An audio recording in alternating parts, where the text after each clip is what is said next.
জুলাই গণ অভ্যুত্থান হয়েছিল 2024 সালে। 2026 সালে আজকে 2 বছর আমরা বর্ষ পূর্তি উপলক্ষে এই সকল বিভিন্ন উপজেলায় আমরা যাচ্ছি জুলাই পদযাত্রা নিয়ে। আমাদের এবারে জুলাই পদযাত্রা 5টি বিষয়কে সামনে রেখে আমরা এসেছি আপনাদের কাছে। সেই 5টি বিষয় হচ্ছে গণভোটের গণরায় বাস্তবায়ন। আপনারা জানেন 2024 সালের গণ অভ্যুত্থানের পরে আমাদের সকলের দাবি ছিল সংস্কার, অর্থাৎ দেশের পরিবর্তন। বিগত স্বৈরাচারী শেখ হাসিনা সরকার বাংলাদেশ থেকে কোটি কোটি টাকা বিদেশে পাচার করেছে, লুটপাট করেছে, বিরোধী রাজনৈতিক নেতা কর্মীদের গুম খুন করেছে এবং শাপলা গণহত্যা করেছে, পিলখানা হত্যাকাণ্ড ঘটিয়েছে এবং জুলাই মাসে সাধারণ ছাত্রদেরকে হত্যা করেছিল। সেটার বিচার আমরা চেয়েছিলাম। আমরা এমন একটা দেশ এবং সরকার চেয়েছিলাম যাতে বাংলাদেশে কথা বলার অধিকার থাকে, মত প্রকাশের অধিকার থাকে।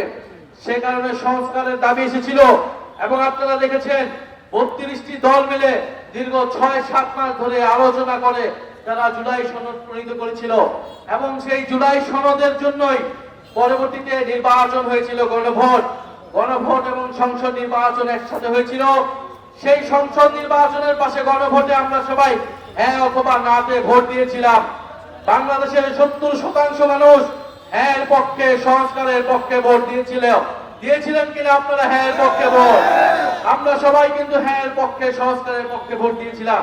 কিন্তু এই বিএনপি সরকার ক্ষমতায় আসার পরে পাল্টে গিয়ে সেই সংস্কার এবং জুলাই সনদকে অস্বীকৃতি জানিয়েছে, গণভোটকে অস্বীকৃতি জানিয়েছে এবং এখন পর্যন্ত তারা সংস্কার বাস্তবায়ন করে নাই।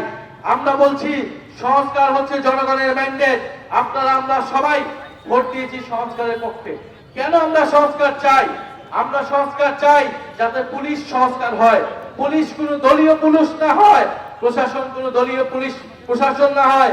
আপনারা আদালতে গেলে যাতে ন্যায় বিচার পান। যদি জুলাই সনদ বাস্তবায়ন না হয় তাহলে চাঁদাবাজি, দুর্নীতি কোনো কিছুই বন্ধ হবে না, মাদক কারবারি বন্ধ হবে না, কারণ পুলিশ দলীয় পুলিশে পরিণত হবে, এদের কাউকে গ্রেফতার করতে পারবে না। আমরা দ্বিতীয় বিষয় বলেছি যে কর্মসংস্থান বৃদ্ধি করতে হবে। জুলাই অভ্যুত্থানে তরুণরা, ছাত্ররা নেমে এসেছিল চাকরির দাবিতে, কর্মসংস্থানের দাবিতে। আপনাদের প্রত্যেকের ঘরেই কিন্তু তরুণরা রয়েছে, তরুণীরা রয়েছে, তাদের চাকরি দরকার, কর্মসংস্থান দরকার। এই বিএনপি সরকার ক্ষমতায় আসার আগে বলেছিল 1.5 বছরে 18 মাসে তারা 1 কোটি কর্মসংস্থান তৈরি করবে। কয় কোটি? 1 কোটি কর্মসংস্থান। 4 মাস গিয়েছে, কয়টা কর্মসংস্থান তৈরি হয়েছে? একটাও কর্মসংস্থান তৈরি হয় নাই। যেই বাজেট দিয়েছে সেই বাজেটে কোনো কর্মসংস্থানের রূপরেখা পর্যন্ত নাই। 72 ঘন্টা ময়েশ্চার লক সমৃদ্ধ লিলি বডি ওয়াশ, শিয়া বাটারের গুডনেস স্কিন রিপেয়ার করে রাখে সফট ও গ্লোয়িং।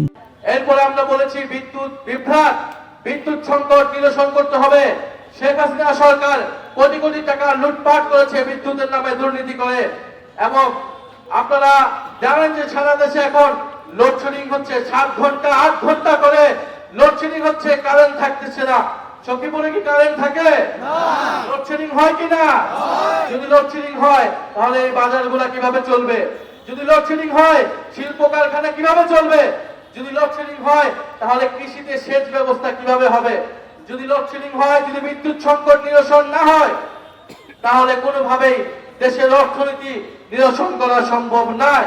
ফলে আমরা দাবি জানাচ্ছি দ্রুত সময়ের মধ্যেই বিদ্যুৎ সংকট নিরসন করতে হবে, অবৈধ চুক্তি বাতিল করতে হবে এবং দুর্নীতি, লুটপাট বন্ধ করতে হবে।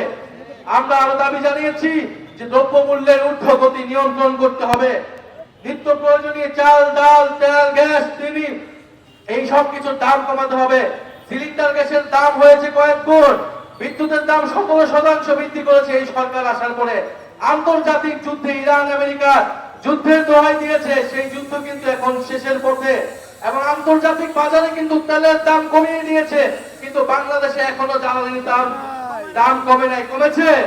জ্বালানি তেলের দাম কমে নাই, বরং সিলিন্ডারের দাম বাড়ানো হয়েছে, বিদ্যুতের দাম 17% বাড়ানো হয়েছে। আমরা এছাড়া আরো বলেছি সীমান্তে আমাদের ভাই বোনদেরকে হত্যা করা হচ্ছে, ভারতীয় নাগরিকদেরকে পুশিং করা হচ্ছে বাংলাদেশে অবৈধ বাংলাদেশি বলে। এবং আমাদের স্বরাষ্ট্রমন্ত্রী, আমাদের যারা সরকারের দায়িত্বে রয়েছে তারা এই সীমান্ত হত্যাকে অস্বীকার করছে। তারা পুশিং বন্ধে কোনো কার্যকর উদ্যোগ গ্রহণ করতে পারছে না। আমরা বলবো রোহিঙ্গাদেরকে এরকম বাংলাদেশে প্রবেশ করিয়ে বাংলাদেশের উপর একটা বোঝা চাপিয়ে দেওয়া হয়েছে। এখন পশ্চিমবঙ্গ থেকে, আসাম থেকে বাংলাদেশে আবারও অবৈধ বাংলাদেশি বলে ভারতীয় নাগরিকদেরকে প্রবেশ দিয়ে বাংলাদেশিদের উপর আরেকটা বোঝা চাপানোর পায়তারা বন্ধ করতে হবে। সরকারকে দৃঢ়ভাবে ভারতের সাথে কথা বলতে হবে এবং এই অবৈধ পুশিং বন্ধ করতে হবে। প্রিয় সখীপুরবাসী, আপনারা জানেন গতকাল সাভারে আমাদের যে কর্মসূচি ছিল, শান্তিপূর্ণ কর্মসূচিতে ককটেল ফাটিয়ে, বোমা ফাটিয়ে তারা মনে করেছিল আমাদের পদযাত্রা বন্ধ করবে, আমাদের পদযাত্রায় জনজোয়ার বন্ধ করবে, কিন্তু তারা সখীপুরবাসী প্রমাণ করে দিয়েছে এই সকল ষড়যন্ত্র পরিকল্পনা ব্যর্থ করে দিয়েছে আজকের এই সখীপুর পদযাত্রা পথসভা। ফলে সখীপুরবাসীকে আমরা কৃতজ্ঞতা জানাই। আমরা আপনাদের প্রতি আহ্বান থাকবো, বাংলাদেশের ছাত্ররা, বাংলাদেশের তরুণরা 2024 সালে জীবন দিয়েছে, রক্ত দিয়েছে কেন? একটা নতুন বাংলাদেশের জন্য, দেশের পরিবর্তনের জন্য। যদি দেশের পরিবর্তন না হয়, যদি মাদক কারবারিরা থেকে যায়, যদি এই সকল দোকানপাট থেকে লুটপাট হয়, দুর্নীতি হয়, চাঁদাবাজি হয়, তাহলে এই সকল রক্তত্যাগ, আত্মত্যাগের কোনো মূল্য কি থাকবে? কোনো মূল্য থাকবে না। আমরা পরিবর্তনের জন্য জীবন দিয়েছি, রক্ত দিয়েছি। এক দলকে ক্ষমতা থেকে সরিয়ে আরেক দলের লুটপাটের জন্য বাংলাদেশের ছাত্র জনতা রক্ত দেয় নাই। আপনারা ভয় পাবেন না। বিগত সময়ে একটা দলের শাসন ছিল, আর কোন দল কথা বলতে পারতো না। কথা বললে জেলে নিয়ে যাওয়া হতো, গুম করা হতো, হয়রানি করা হতো। আমরা দেখছি বাংলাদেশকে আবারও সেবার একদলীয় শাসনের দিকে নিয়ে যাওয়ার চেষ্টা করা হচ্ছে। এক ক্ষমতাসীন দল, সরকারি দল, শুধু তারাই কথা বলবে, অন্য দলকে কথা বলতে দেওয়া হবে না। সংসদে আমাদেরকে কথা বলতে দেওয়া হয় না। আমরা জনসভায় কথা বলতে গেলে ককটেল ফুটানো হয়, বোমা মারানো হয়। এই একদলীয় শাসন যদি আবার শুরু করার কথা কেউ ভাবে, আওয়ামী লীগের পরিণতির কথা আপনারা ভাববেন।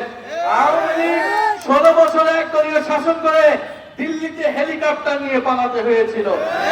এখন তারা নিষিদ্ধ টাকা দিয়ে কয়েকটা মিছিল করে তারা হচ্ছে বাংলাদেশে অস্থিতিশীলতা তৈরি করার চেষ্টা করছে। সেই আওয়ামী লীগের বিরুদ্ধে আমরা ঐক্যবদ্ধভাবে থাকবো।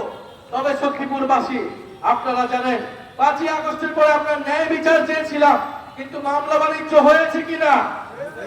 এই সখীপুর সহ, টাঙ্গাইল সহ সারা বাংলাদেশে সাধারণ মানুষের বিরুদ্ধে, ব্যবসায়ীদের বিরুদ্ধে শত শত মানুষকে, 200-300 মানুষকে মামলায় দিয়ে মামলা বাণিজ্য করা হয়েছে। কারা করেছে আপনারা জানেন। ভোটের আগে কারা তাদেরকে জিম্মি করে টাকা নিয়েছে তাও আপনারা জানেন। ফলে আমরা বলবো, আপনারা ন্যায় বিচার করেন, আওয়ামী লীগের দলগত বিচার করেন, কিন্তু নিরীহ মানুষকে, নিরীহ ব্যবসায়ীদেরকে আপনারা মামলা বাণিজ্য করে লুটপাট করবেন, তাদের থেকে টাকা আদায় করবেন, এটা হতে দেওয়া যাবে না। সখীপুরবাসী, আপনাদের প্রতি আহ্বান থাকবে, আমাদের জাতীয় নাগরিক পার্টি এনসিপি সখীপুরে সক্রিয় আছে। আমাদের এখানকার উপজেলা আহ্বায়ক আছেন, আমাদের এখানকার পৌরসভার মেয়র প্রার্থী আছেন। আপনারা তাদের নেতৃত্বে সখীপুরবাসীর লুটপাট, দুর্নীতি, চাঁদাবাজি, মাদকের বিরুদ্ধে আমরা ঐক্যবদ্ধ থাকবো। পাশাপাশি জুলাই সনদের জন্য আপনারা কথা বলবেন, সংস্কারের জন্য কথা বলবেন। এখানে অনেক পুলিশ ভাইয়েরা আছেন, আমরা চাই এই পুলিশ জনগণের জন্য কাজ করবে। আপনারা যদি থানায় যান, তাহলে যাতে আপনারা থানা থেকে সেই সেবাটা পান। আপনারা যদি ইউরো অফিসে যান, সেখানে যাতে আপনাকে ঘুষ দিতে না হয়। ফলে সেটার জন্য প্রয়োজন সংস্কার। যদি সংস্কার না হয়, জুলাই সনদ বাস্তবায়ন না হয়, তাহলে কিন্তু দুর্নীতি বন্ধ হবে না, বৈষম্য দূর হবে না, মামলাবাজি, চাঁদাবাজি, সন্ত্রাসী বন্ধ হবে না। আমরা কোন সন্ত্রাসীদেরকে এই সখীপুরে ঠাঁই দিব না। সখীপুরবাসী, এই সরকার জনগণের সাথে গাদ্দারি করছে, তারা সংস্কার বাস্তবায়ন করছে না, তারা বিরোধী মতকে মাঠে কথা বলে দেওয়ার, কথা বলতে দিতে চাচ্ছে না, তারা মাঠের জায়গা সংকুচিত করছে। আপনারা যারা এখানে আছেন, আপনারা ঐক্যবদ্ধ ভাবে থাকবেন। যত বাধা বিপত্তি, রোদ বৃষ্টি ঝড় আসুক না কেন, আমাদের ভাইয়েরা জীবন দিয়েছিল, রক্ত দিয়েছিল, ইনশাআল্লাহ আমরা আপনাদের মাঠে থাকবো, আপনাদের পক্ষে। দেশের সার্বভৌমত্ব, দেশের সীমান্ত সুরক্ষায় এবং দেশকে সন্ত্রাস, মাদক, চাঁদাবাজ মুক্ত করতে ইনশাআল্লাহ আমরা ঐক্যবদ্ধ ভাবে লড়াই করে যাবো। সখীপুরবাসী কি প্রস্তুত থাকবে? মাদকের বিরুদ্ধে প্রস্তুত থাকবে? চাঁদাবাজির বিরুদ্ধে প্রস্তুত থাকবে? আমরা কি কাউকে ভয় পাবো? Action to action.